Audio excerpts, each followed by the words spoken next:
Hello guys, welcome back to my YouTube channel. তো এখন আমি রেডি হয়ে গেছি অলমোস্ট, আমার চুলটায় ক্লিপ লাগালেই হয়ে যাবে।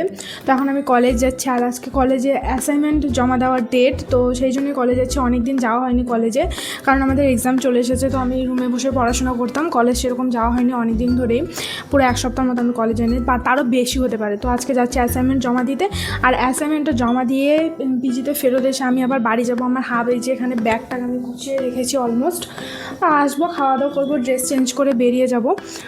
তো বাড়িতে গিয়ে অনেক দিন থাকবো এবার। তো ভাবলাম আজকে একটা ভ্লগ করি। আমি তো বড় ভ্লগ সেরকম করি না, কিন্তু আজকে আমার ইচ্ছে করলো যে না, আমি একটা ভ্লগ করি। তো আমি তাই এখন ভ্লগটা স্টার্ট করলাম। তো আজকে সারাদিন কী করছি, বাড়ি যাচ্ছি, বাড়ি গিয়ে কী করবো না করবো সেটাই তোমাদের সাথে শেয়ার করব। তো সাথে থেকো। এই যে আমার কলেজ, যেটা এখান থেকে শুরু হয়ে 2 পা এগোলেই শেষ হয়ে যায়। তো কলেজে ঢুকেই তো এই যে আমাদের কোনো হাঁটা চলার জায়গা নেই, বসার জায়গা নেই, মানে কোনো ক্যাম্পাসই নেই, শুধু ওই 4 তলা একটা বিল্ডিং। তো একদম উপরতলায় আমাদের ক্লাস, এই সিঁড়ি উঠতে উঠতে তো আমার কোমর ভেঙে যায় প্রত্যেক দিন। তো গিয়ে আমরা বসে পড়লাম, আর আজকে অনেক স্টুডেন্ট এসেছে, কারণ আজকে হচ্ছে অ্যাসাইনমেন্ট জমা দেওয়ার ডেট ছিল। সেটা তোমাদের তো আগেই বললাম, না হলে ওই ক্লাসে 6-7 জনের বেশি আর কেউ আসে না। তো যাই হোক, আমার বান্ধবীর সাথে এখানে আমি বসেছিলাম, আর আমার বান্ধবী তো শুধু পড়াশোনা নিয়েই গল্প। ও আমাকে বলছিল যে ও জানলা দিয়ে ঝাঁপ দিবে, তো আমি ওকে ওটাই মনে করে দিলাম। ও আবার বলছে যে চল তুইও জানলা দিয়ে ঝাঁপ দিবি আমার সাথে। ঘেমে একদম অবস্থা শেষ হয়ে গেছে, আমি এক্ষুনি চলে আসলাম।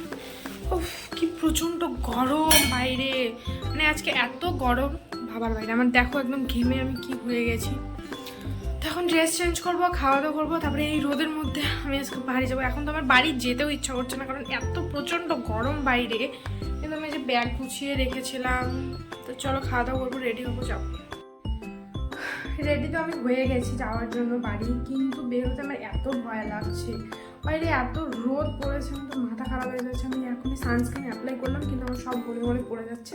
এই যে জিনিসপত্র এদিকে সব ঢেকে রেখেছি, এইদিকে এই যে এখানে সব ঢেকে রেখেছি, আলনাও ঢেকে রেখেছি, এটাও ঢেকে রেখেছি, সব কিছু ঢেকে রেখে দিয়েছি, কারণ বাড়ি আসার পরে এগুলো খুবই ধুলা পড়ে থাকে। তো কিছুদিন না ঢাকলে অবস্থা খারাপ হয়ে যায়। আমি একদম রেডি হয়ে গেছি, এখন যেহেতু যাবো জেঠিমণিকে বলবো, মানে পিজির ওনারকে বলে বের হয়ে যাবো। হ্যাঁ দেখো, আমি কয়েকদিনের জন্য যাচ্ছি, এত বড় একটা ব্যাগ প্যাক করেছি আমি। বেশি জিনিস প্রতিবার আমি নিয়ে যাই না, কিন্তু এবার একটু বেশি জিনিস নিয়ে যাচ্ছি, কারণ আমি থাকবো হয়তো 1 সপ্তাহ মতো। আর ভাবছি যে যদি যাওয়ার পরে কোথাও বের হতে হয়, কোথাও ঘুরতে টুরতে যাই, বন্ধুদের সাথে দেখা করতে যাই, তাহলে তো আমার কাছে পড়ার মতো বাড়িতে কিছু নেই, কারণ সব জিনিসপত্র আমার এখানে। তো আমি একটা বড় ব্যাগের মধ্যে সব কিছু প্যাকিং করে নিয়েছি, আর এই ব্যাগটাও নিয়েছি। এই ব্যাগের মধ্যে কয়েকটা জিনিস আছে, স্কিন কেয়ারের জিনিস, আর টুকটাক 2টা বই নিয়েছি। বই তো পড়বো না বাড়ি গিয়ে, তাও আমার নাটক করে নিয়ে যেতেই লাগবে বইগুলো। তো চলো, প্রচণ্ড গরম লাগছে, একটু চুলটা ঠিক করে নেবো, ব্যাস আমি রেডি, বাইরে গিয়ে দেখা হচ্ছে। তারপর তো কলেজ থেকে ফিরে একদম চেঞ্জ করে খাওয়া দাওয়া করে আমি বেরিয়ে পড়েছিলাম। আর বাস স্ট্যান্ডে গিয়ে আজকে আমার কপাল ভালো ছিল যে বেশিক্ষণ আমাকে দাঁড়াতে হয়নি, 5-10 মিনিট পরেই বাস চলে এসেছিলো। আর আমি আজকে সিটও পেয়েছিলাম বসার জন্য, তো সুন্দরভাবে বসে আমি চলে এসেছিলাম। আর না হলে তো আমার অবস্থা খারাপ হয়ে যায় বাসের মধ্যে দাঁড়িয়ে দাঁড়িয়ে আসতে। তো আজকে আমার কপালটা খুবই ভালো ছিল।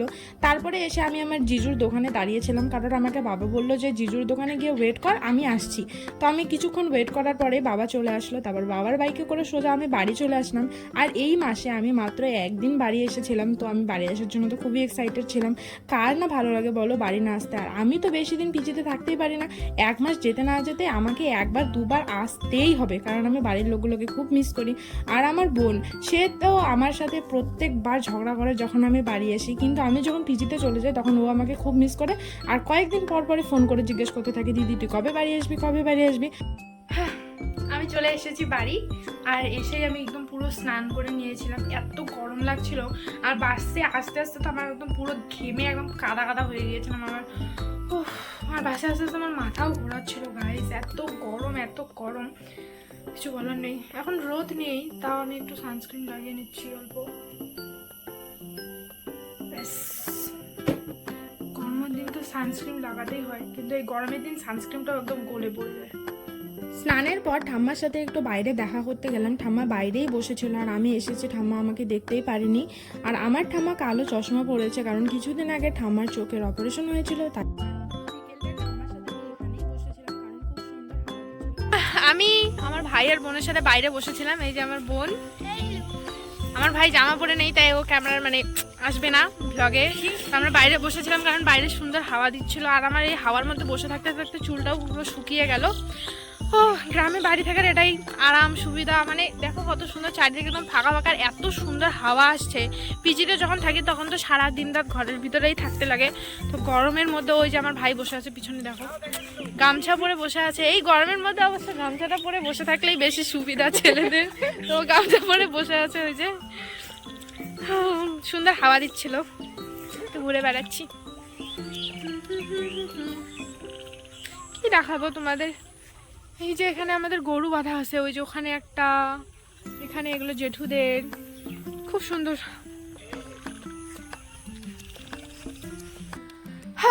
তো গাইস আজকের ব্লগটা আমি এখানেই শেষ করছি। তো বাড়ি এসেছি, তেমন তো কিছুই বললাম না যেটা তোমাদের দিকে দেখাবো, তো যা ছিল আমার কাছে আমি ব্লগটা দিয়ে শেয়ার করে দিলাম তোমাদের সাথে। তো এখানেই শেষ করছি।